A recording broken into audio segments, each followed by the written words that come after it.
Alright, what's up everybody, and welcome back to the channel. On this video, I'm going to disassemble the front beam. I have actually decided that I'm going to use this beam. I'm not going to do a narrowed beam. I'm going to use this beam, but I'm going to do air ride on it. I'm going to replace the ball joint ends and replace the rods in the center with the kit that I'm going to order. That way I don't have to change my steering rods or any of that. I don't have to modify the beam. I can just clean it and paint it, because I would like to keep it to where if I ever decide to change the direction of this car and run fenders on it, that it still can be run like factory. I don't know if that's a wise idea or not, but it saves about $1,500 in the overall price of what I'm trying to do. So it comes down more to a money issue than anything. Mostly because I did not originally plan on doing air ride suspension, but because I really want to do air ride, I'm gonna cut back on the cost on some other areas on the car. So that's the main reason I'm not doing a narrowed beam. I would really prefer to do a narrowed beam, but the cost is gonna prevent me from doing that at this time. So I can always upgrade it later, but for right now, I'm gonna tear this beam apart. If I can get it to freaking get in the camera, I'm gonna tear this beam apart and clean it up, sandblast it, paint it, and then I'm gonna replace the end links on both sides. I'll get the steering gear rebuilt, or I may do it myself, I don't know. Just take it apart, clean it, check clearances, make sure everything's good, put new oil in it. And then replace the inner and outer tie rod ends and go from there. So obviously the first thing that I need to do is I need to take these dust caps off and take the nut loose for the spindle, and I also need to take the lug nuts off for the wheel. All right, so to get these dust caps off, just use a pry bar, stick it on here and pop it. Usually they come right off. So now that that's off, I can take loose the Allen bolt that's the clamp nut or the clamp bolt, and then I can loosen the nut and take the spindle nut off. The lug nuts are already loose. I loosened them before I took the front beam off of the chassis.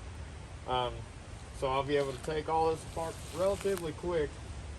The beam's probably going to want to try and rotate when I take the wheel off, but I'll see what happens when I get there. Alright, so this should be a 5. No, it's a 6.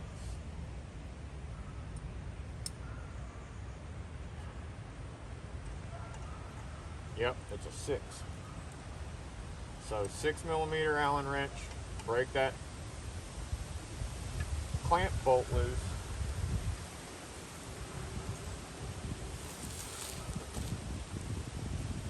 And then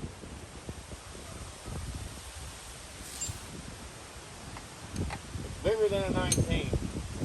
I don't have one out here, so I'm just going to use my channel lock. It shouldn't be tight. If it's tight, then you've got a problem. So I'm going to go ahead and unscrew that all the way.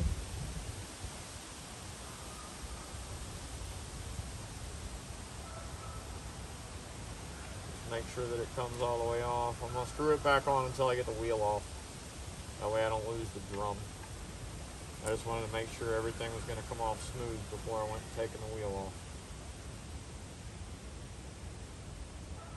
Alright, so now that I got that run most of the way back in, I'm going to go ahead and pull the wheel off of here. I got one lug nut that's really freaking tight. The other two are really loose. But I'm planning on replacing these anyway with disc brakes. And I'm more than likely, these are 4-bolt wheels, and I'm more than likely going to switch to a 5-bolt because I like the wheel selection better on the 5-bolt. So I have a feeling that's the direction that I'm going to go.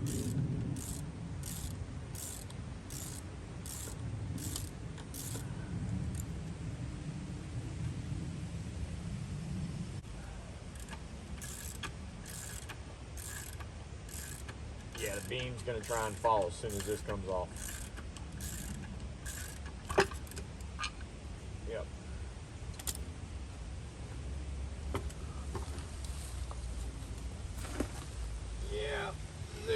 gonna happen. All right, anyway. All right, wheels off. Hey, there's a snail.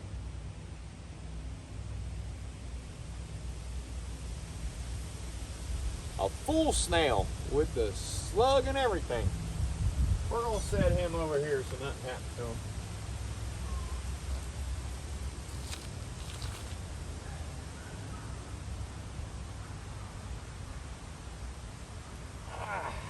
Come on, unscrew. And this wheel was completely seized up. That's why I was having a hard time rolling the car when I first was trying to roll it. So I know I'm going to have a hard time getting this brake off of here. So I'm going to go ahead and put another jack stand under here to hold this up.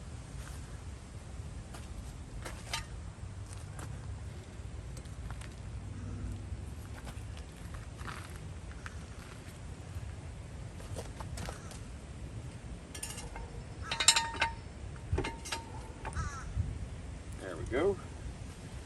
I'll put one over here to hold this side up.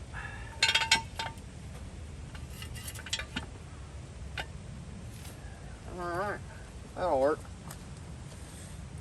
So now I'm going to go ahead and pull that wheel off, dust cap and all that, and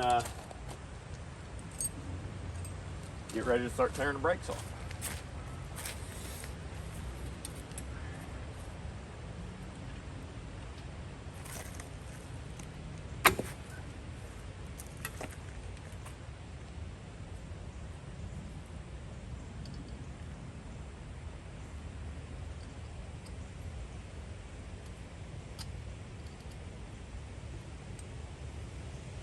Looks like I need to replace this spindle nut, or at least the jam bolt, because the Allen head part feels wore out.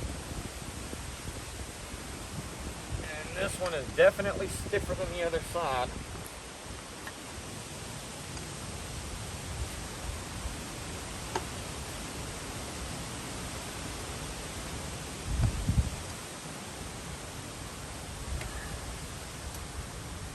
Ah, this one's the other direction. That's why.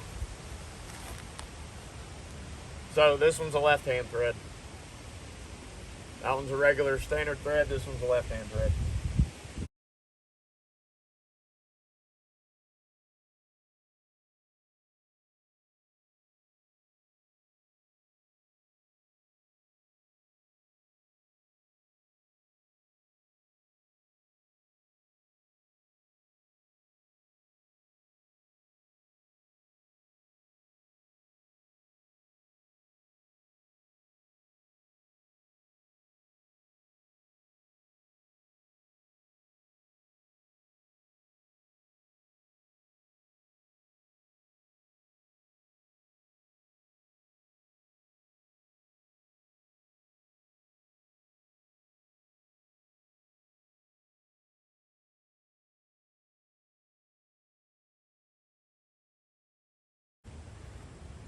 So now this thing has an original sway bar on it. I've never dealt with one of those, but it looks like these clips just get knocked off of one side and then they loosen up. So I'm gonna try and knock them off. Well, I'm gonna go ahead and pull the drums off.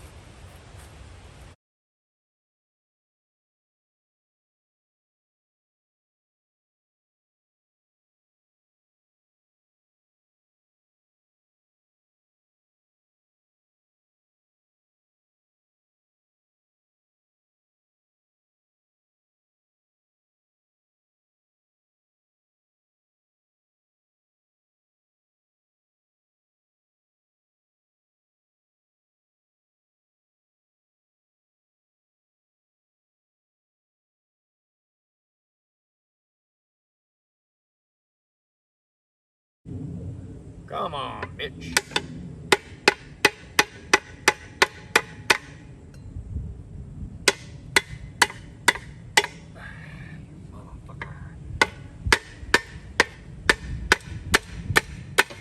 There we go. Now it came off. All right.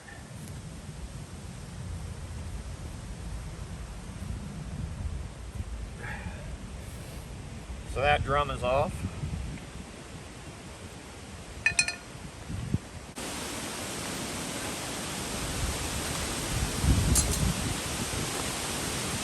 windy as shit out here today.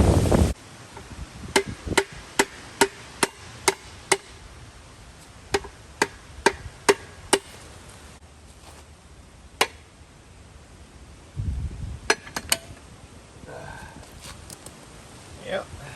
Well, that's why that son of a bitch wouldn't come off.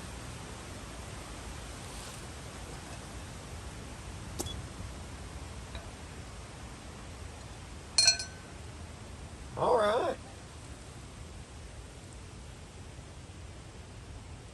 I'll mess with the rest of that later. I'm gonna go ahead and pull the... No. I think I'm gonna go ahead and pull this.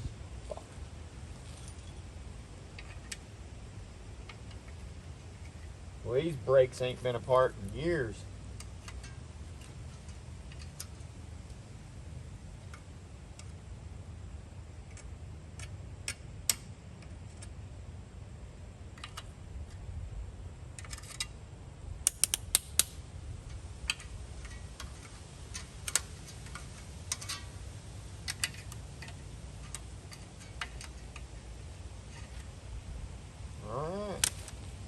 Let me readjust the camera so you guys can see how these brakes come apart. Okay, so these brakes are pretty similar to the rear brakes. They're just turned 90 degrees. So I'm gonna do my best not to get my hands in the way and let y'all see how these come apart. So basically, I'm gonna do the same thing that I did on the other one. I'm gonna go ahead and pull the brake retainers.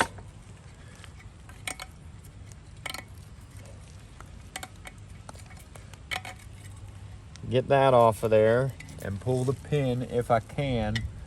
This pin is bent. Yeah, that pin's bent. But anyway, throw my parts inside of the drum, turn the top one and disconnect it.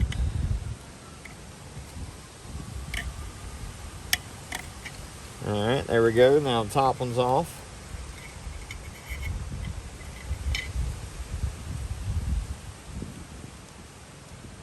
Throw that in my drum.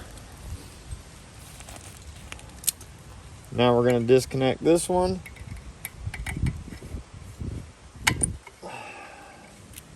Disconnect it from the top. It's just regular hooks. And we're going to take this one. Oh, it's missing the spreader bar. That's the problem. I was wondering why it was springing out like that. There's supposed to be a bar right here.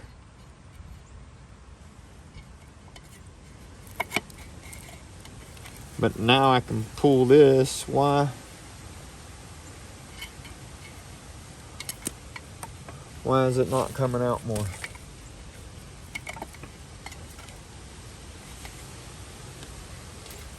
Is it because it's stuck on the fucking... There we go. There we go. Yeah, there's supposed to be a bar right here between where that is and that is. I'll look on the other side and see if I've got it on the other side. But just like on the rear, well, that adjuster moves. That one doesn't, but the jam nut doesn't move. So,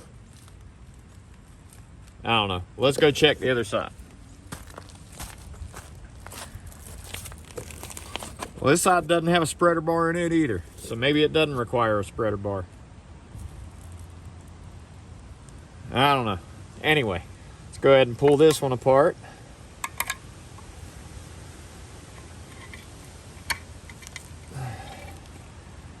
Take that off, put it in the drum.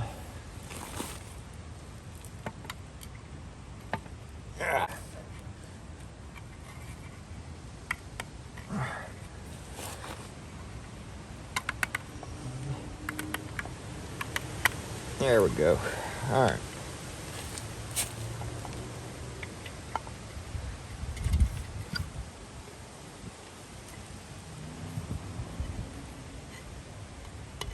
There we go. All right. So that's out.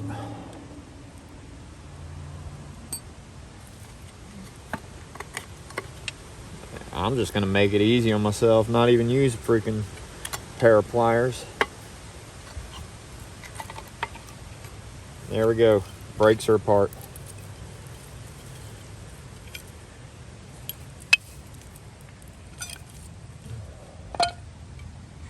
That adjuster still moves.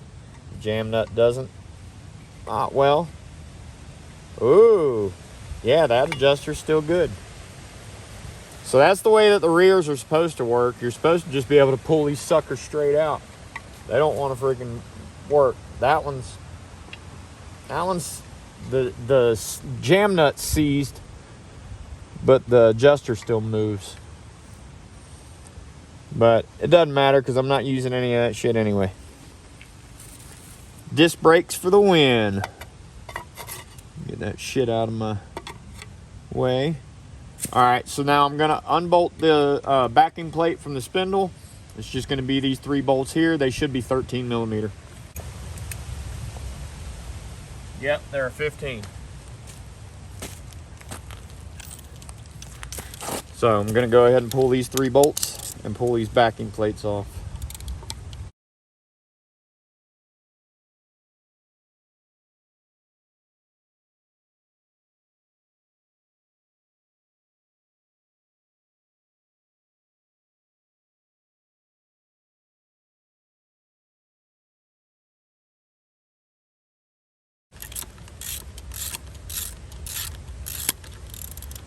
All right.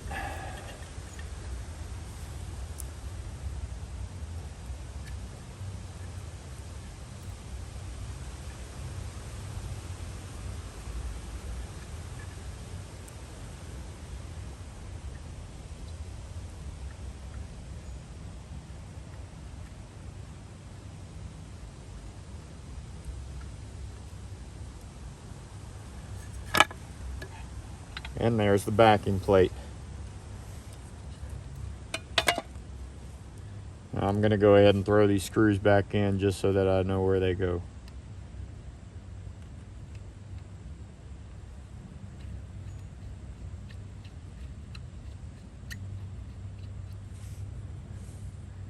I'm gonna go ahead and do the other side. Once I get the other side done, then I'm gonna go ahead and disconnect the factory sway bar, get it off of there. After I do that, then I'll disconnect the steering tie rod ends, inner and outer, because I'm gonna pull the steering gearbox off, and then I'll disconnect the spindle and disconnect the ball joint arms. Okay, now that I have the front sway bar removed, and I've got both of the drums removed, I'm gonna go ahead and start removing the tie rod ends and the steering gear, and then I'm gonna remove the shocks. Then I'll remove the spindles and the ball joint ends. First thing you need to do is remove the cotter pins that are locking all these bolts in place. Sometimes you can get them with your hands, sometimes you gotta get them with pliers.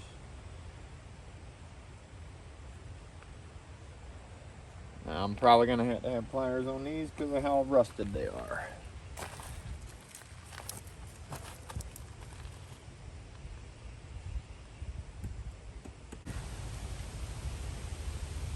All right. Now that those are out, I can break loose all these bolts and then break the tie rod ends loose. I believe they are all 17s. No, I was wrong. 19. Yep, 19.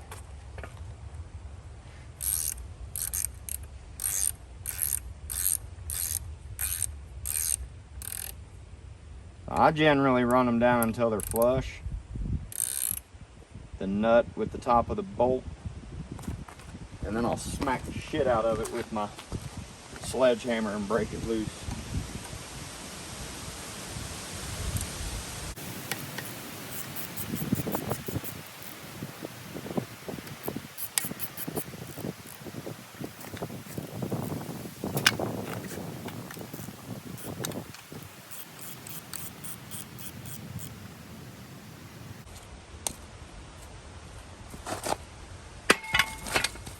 Well, that's not what I wanted to happen.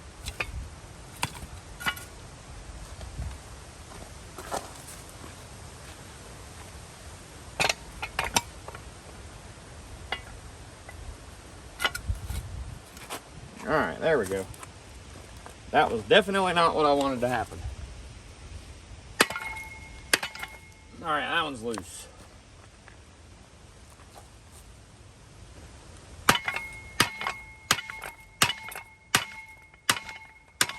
That one's loose.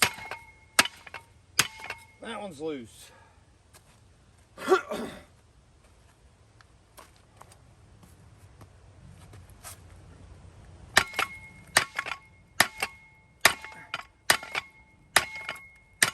That one's loose. All right. Normally it doesn't take that many hits.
Alrighty. So now all the steering's off of it. Now I'm going to pull the steering gear. And that steering gear feels a little feels a little rough in there. So I'm definitely going to pull that apart and see what's going on with it. But the two bolts holding the steering gear on are 17 millimeter.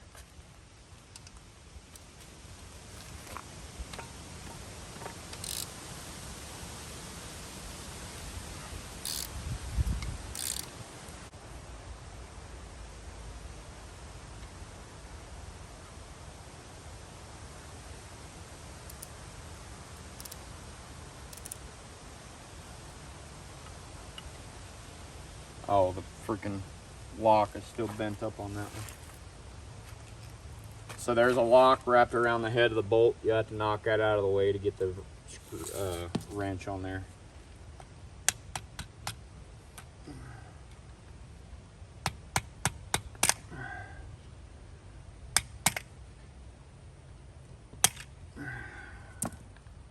All right, now I should be able to put my wrench on there.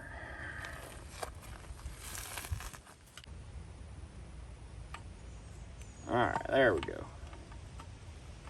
Get that out of the way. Now I can swing that out of the way. So you can take this arm off. I'm not going to take it off until I go to service the unit.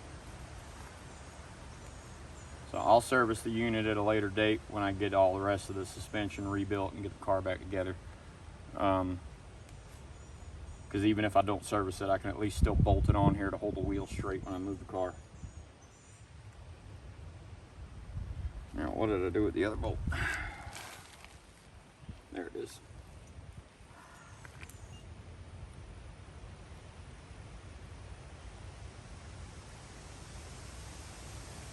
All right, so now I'm going to remove the shocks, and then I'll remove the spindles, and then I'll remove the ball joint arms. Spindle, or these shocks, look like it's going to be either a 13 or a 14. It's double nutted on the top because these are adjustable shocks. Standard shocks may only have one nut on the top. And then it looks like a 17 for the bottom. Yeah, 17 for the bottom.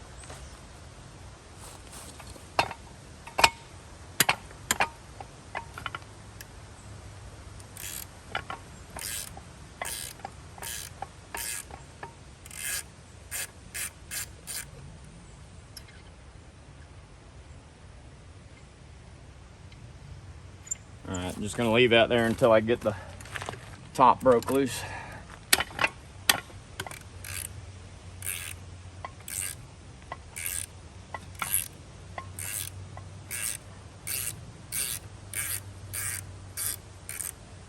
Just make sure these will come all the way off. Yep.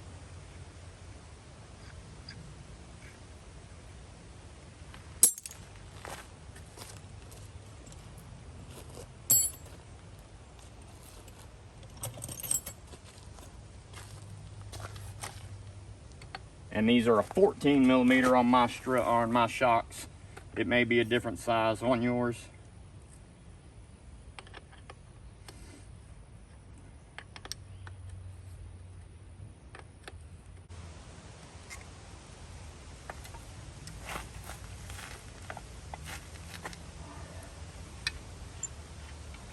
We'll take this bottom nut and washer off, slide the bottom out, slide the top out. Put that hardware back on there so I don't lose it.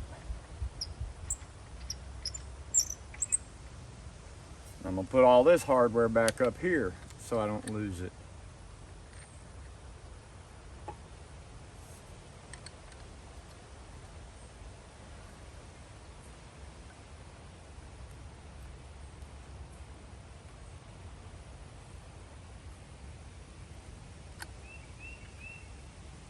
The other shock's gonna come off the exact same way.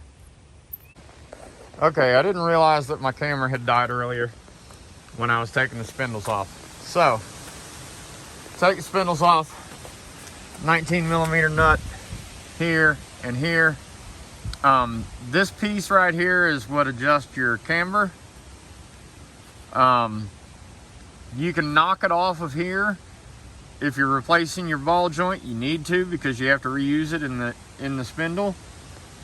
But I'm gonna leave this assembled until I get ready to redo the spindle.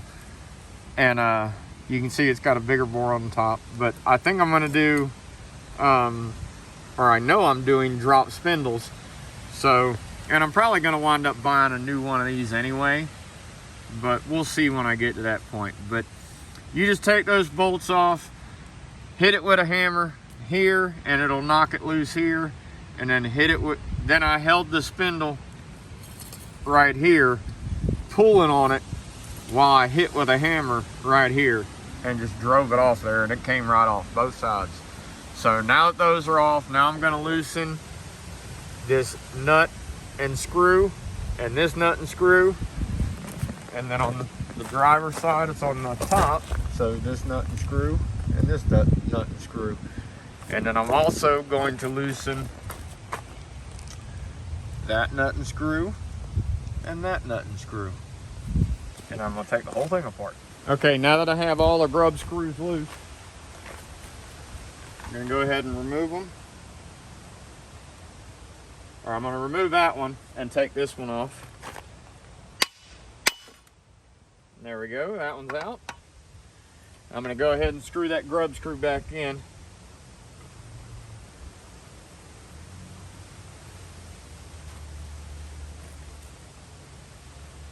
Set that over here. Now I'm gonna pull this one and do the same thing.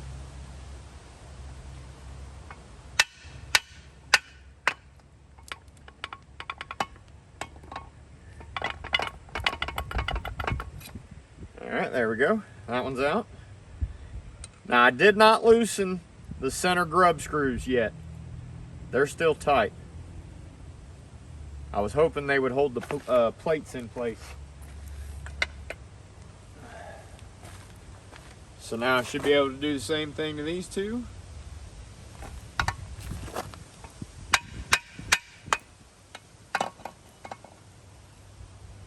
Alright. Yeah, something looks out of whack with those spring plates on the top over there.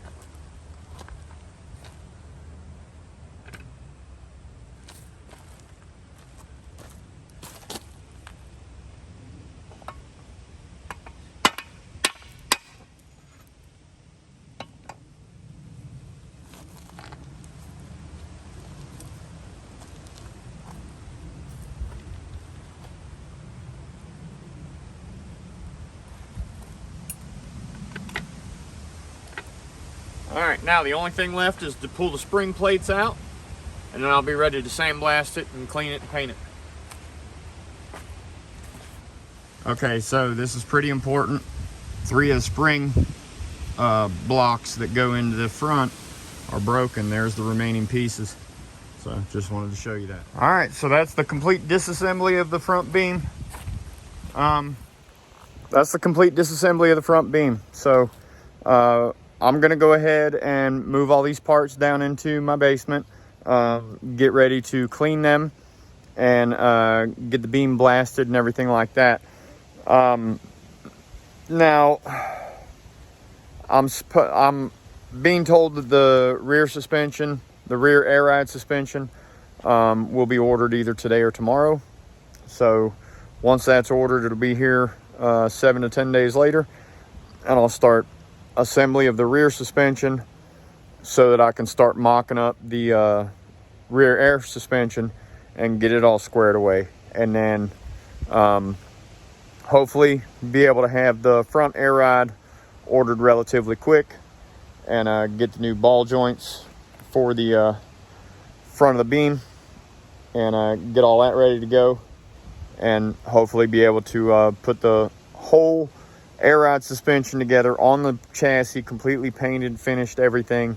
The only thing that won't be finished would be obviously all the cables that I haven't done yet, the brake lines and things of that nature, and transmission and engine. But what I want to do is I want to build the chassis completely out before I do the car, but money may dictate that I have to start working on the body before I get the chassis completely finished.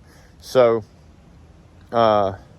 yeah, anyway, that's going to cover the entire disassembly of the front beam. If this video helped you out in any way, please, like always, like, comment, share, subscribe, let your friends see what I'm doing.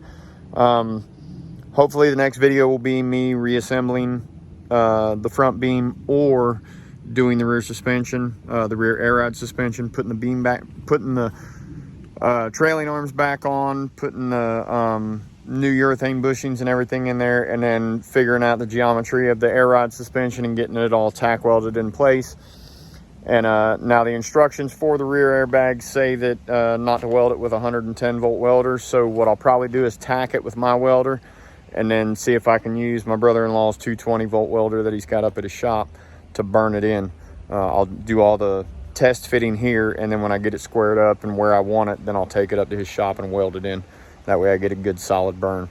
And then I'll repaint the chassis and do final assembly on it.